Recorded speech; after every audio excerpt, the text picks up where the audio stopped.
Wilfrid, you're deep in the ad market, and we know how the ad market's trying to optimize stuff all the time.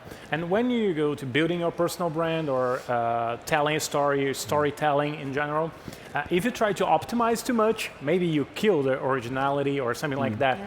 What's your feeling about that? Like, should we try to optimize to the maximum point, or there's like a balance that we should keep looking through AI and storytelling? Yeah, I think that's a great question. I think when we're working with brands, it's first, I think as a lot of the panelists have said, is they want to create a vision. They have a vision of what they want to make, what story they want to tell.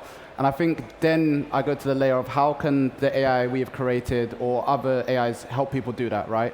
So I think there's very obvious use cases. If you have a story, you only speak English, and then you can also use AI to then basically tell that story in multiple languages. Yeah. That's something already that is an easy win for a brand. But I think you're right about hyper-personalization and authenticity.